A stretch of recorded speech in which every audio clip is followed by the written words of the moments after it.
From the JAMA Network, this is JAMA Clinical Reviews, interviews and ideas about innovations in medicine, science, and clinical practice. Here's your host. Hello, and welcome to our listeners around the world. You're listening to the JAMA Clinical Reviews podcast. Thanks for being here. I am Dr. David Simel, JAMA Associate Editor and Professor Emeritus of Medicine at the Durham Veterans Affairs Medical Center and Duke University. In this podcast, we will be discussing resistant hypertension. I'm joined today by Dr. Michel Azizi, who is a professor of vascular medicine at the Georges Pompidou University Hospital in Paris, France. Dr. Azizi is the lead author of our narrative review on resistant hypertension, which appears in the March 23, 2025 edition of JAMA.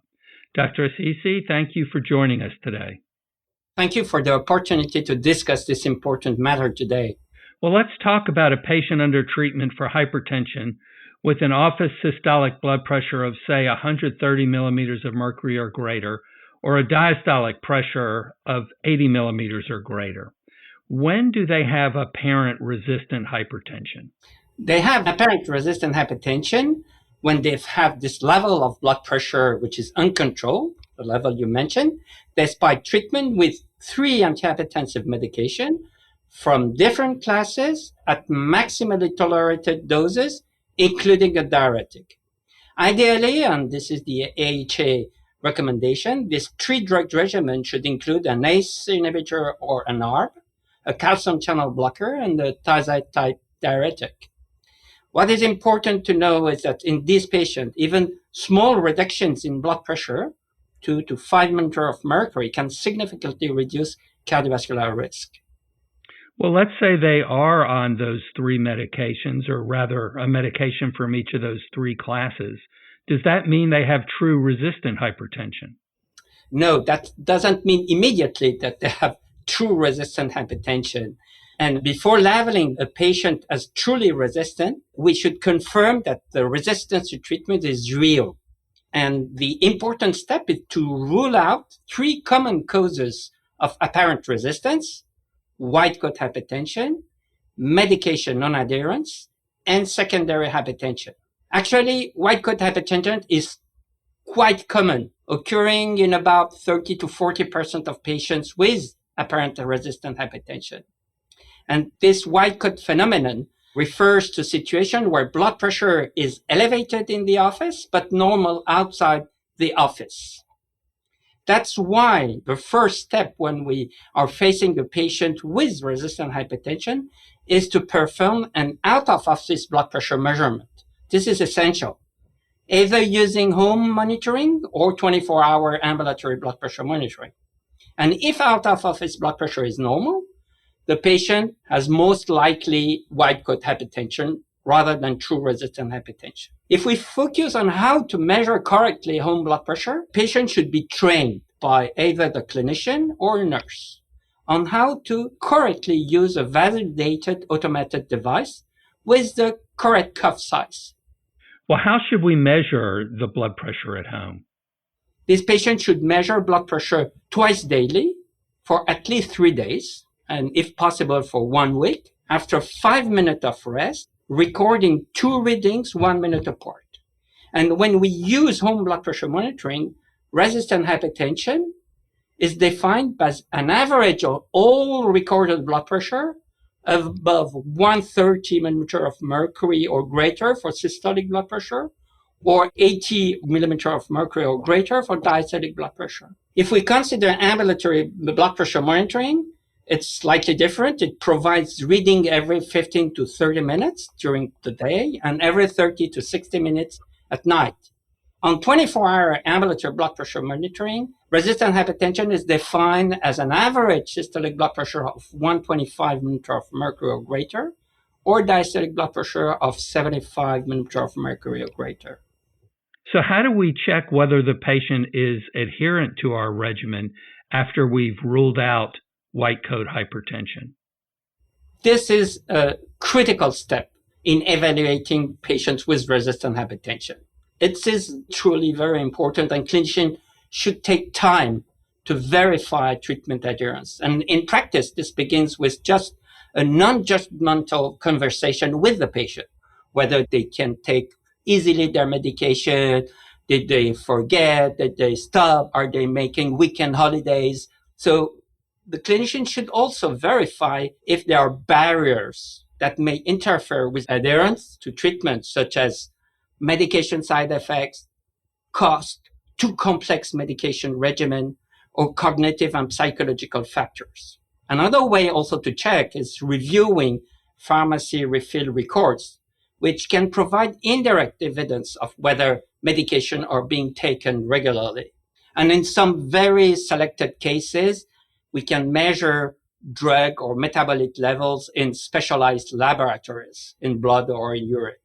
The important step here is also to check the full medication list of the patient, not only to identify the very complex regimen that can be prescribed and may affect adherence, but also to detect medication that may raise blood pressure, such as NSAIDs or serotonin norepinephrine reuptake inhibitors. In your article, you address the concept of secondary hypertension. What is secondary hypertension, and how does sleep apnea and primary aldosteronism fit in this category? So, secondary hypertension is in contrast with primary hypertension. Secondary hypertension means that there is a cause which is in general treatable and which will lower blood pressure. Tell me about the evaluation of some common causes of secondary hypertension. Two most important secondary causes of resistant hypertension are obstructive sleep apnea and primary aldosteronism, which we refer to primary aldo, which are both very common. You see, for example, sleep apnea is found in roughly 25 to 50% of patients with resistant hypertension, particularly in those who are overweight and obese. So this can be screened with questionnaires and confirmed with sleep studies if necessary. And the treatment typically use CPAP therapy. The other major cause that I spoke about was primary aldosteronism, which may be present, and you have to imagine this, in up to 1/4 of the patients, yet remains really underdiagnosed. In practice, screening involves measuring plasma aldosterone and renin levels simultaneously and calculating the aldosterone to renin ratio. If the ratio is elevated, ideally the patient should be referred to a specialized hypertension or endocrinology center for confirmation of the diagnosis and appropriate treatment, which can be mineralocorticoid receptor antagonist or surgery if they have an isolated adenoma producing aldosterone. Is the presence of hypokalemia alone an adequate screening test for aldosteronism? Presence of hypokalemia should raise really the attention towards primary aldo, specifically if it's spontaneous or triggered by diuretics. But it's not enough. Around 50% of the patients with primary aldo have normal serum potassium levels. So we cannot rely on just this parameter. It's not enough. It's really not enough. But when it's present, it's really painful to not check for primary aldo. Well, let's say we've confirmed resistant hypertension. What lifestyle changes might be effective? Lifestyle changes should be applied, even in this condition and even reinforced in this condition. The first point is sodium excess is a major contributor to resistant hypertension, and it's often driven by high salt intake, specifically from processed foods. So the first important step is reducing dietary sodium. And the American Heart Association recommends limiting sodium intake to less than 1,500 milligrams per day, particularly in patients with resistant hypertension. But it's not alone. The reduction in salt intake should ideally be accompanied by an increase in dietary potassium, like vegetables, green vegetables, for example, and fruits, or the use of salt substitutes. One kidney function alone. So with low eGFR, the clinician should be aware that serum potassium level can raise too much. So in practice, these changes are often best implemented through the DASH eating plan. The other points are patients should also aim to reduce their body weight, limit or avoid alcohol, and engage in regular physical activity. And the American Heart Association recommends 150 minutes of aerobic exercise per week, plus resistance training on at least 2 days per week. You noted patients should limit or avoid alcohol. How important is it to avoid alcohol? Well, it depends on which side of the Atlantic you are concerning this consumption. If I want to be very pure in the decision, it's better to take no alcohol, so zero alcohol. But what has been demonstrated is those who have a really strong alcohol intake, let's say about 4 to 5 drinks per day, then reducing for men to 2 drinks per day. I don't want to say that it should be done like this. I just want to say that reducing the amount of alcohol also reduces blood pressure, because alcohol has a direct pressure effect. It increases blood pressure. So each time the patient drink alcohol, there's an increase in blood pressure. And those who are drinking too much alcohol are also less adherent to treatment, etc. And it contributes to obesity and overweight. So it sounds like none is better than some, but some is better than a lot. Yeah, exactly. You summarize it perfectly. Well, what medication changes can we make? The first thing is that we have to be sure that the patients are receiving really, truly the optimal guideline recommended therapy. So we already talked about it, that the preferred combination includes an ACE inhibitor or an ARB, a long-acting calcium channel blocker, dihydropyridine, and a thiazide type diuretic. Ideally, this combination should be given as a single pill combination whenever possible. This is aiming to simplify treatment because patients will take 1 pill or 2 pills, and reducing the burden of medication intake helps for adherence and improves adherence.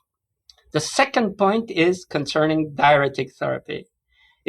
Clothalidone is generally preferred over hydrochlorothiazide as the thiazide of choice, especially in patients with chronic kidney disease.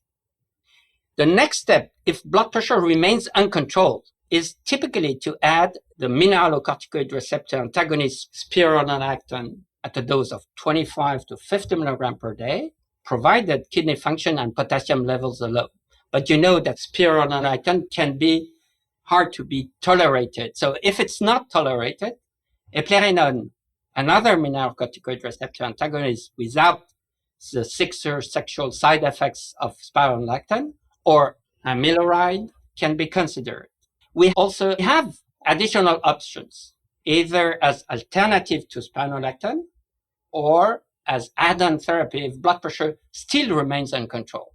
This includes beta blockers, alpha blockers, centrally acting agent, non-dihydropyridine calcium channel blockers, vasodilators, or newer therapies such as the endothelin receptor antagonist aprocitentan.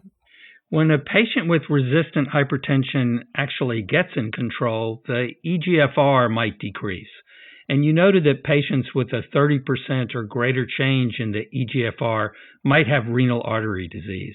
But what about patients who have smaller decreases in eGFR? You're quite right. Small decreases in eGFR are common and expected after improving blood pressure control. And indeed, a decline less than 30% in eGFR within, let's say, 1 month of starting or escalating the antihypertensive treatment reflects a hemodynamic change, essentially a reduction in renal perfusion pressure as blood pressure improves. What is very important is that this small change in eGFR does not indicate a structural kidney injury, and the antihypertensive therapy should not be reduced or stopped when the change remains within that range of less than 30%. This is very important. Otherwise, indeed, eGFR goes back to its initial level, but blood pressure will not be controlled. Is there anything else you'd like our listeners to know about resistant hypertension? The clinician should know that the new treatment options are emerging for these patients. First, according to the 2025 American Heart and American College of Cardiology guidelines, once secondary causes of hypertension have been ruled out and blood pressure remains uncontrolled, despite optimal therapy, including a mineralocorticoid receptor antagonist such as PARO, catheter-based renal denervation may be considered in selected patients. We have to put this in our minds as physicians that there is a slightly invasive procedure that can reduce blood pressure, specifically in this case. Dr. Azizi, can you tell me a little bit about how catheter-based renal denervation is done and what the results are? So renal denervation is an endovascular procedure, and the dedicated catheter is introduced via femoral route in one and the other renal artery. And it's using energy, either radiofrequency energy or ultrasound energy, to make ablation of the renal nerves, which are present at the level of the adventitia of the renal arteries. So either radiofrequency energy or ultrasound energy will make a heating injury at the level of these nerves and will interrupt the sympathetic drive to the kidney or backwards from the kidneys to the centrals in the brain. So this is the technology, how it is used, based on really a very important knowledge from the past about the role of the sympathetic nerves, and specifically those going to the kidneys. And the results of the different sham control trials showed that in patients with hypertension, either resistant or uncontrolled hypertension, this type of therapy on top of medication treatment can reduce blood pressure by ABPM of about 5 to 6 millimeters of mercury systolic blood pressure, also to reduce the number of medications. So it improves the control in blood pressure and allowing also to reduce the burden of antihypertensive medications. At the same time, new medications are also under investigation, including aldosterone synthase inhibitors and small interfering RNA therapies targeting angiotensinogen, which is the substrate of renin. And all these medications may offer new strategies for long-term blood pressure control. Well, thank you for talking to us today about resistant hypertension. I am Dr. David Simel, and I've been speaking with Dr. Michel Azizi about resistant hypertension. You can find a link to the article in this episode's description. This episode was produced by Shelley Steffens at the JAMA Network. To follow this and other JAMA Network podcasts, please visit us online at jamanetworkaudio.com or search for JAMA Network wherever you get your podcast. Thanks for listening. This content is protected by copyright by the American Medical Association with all rights reserved, including those for text and data mining, AI training, and similar technologies.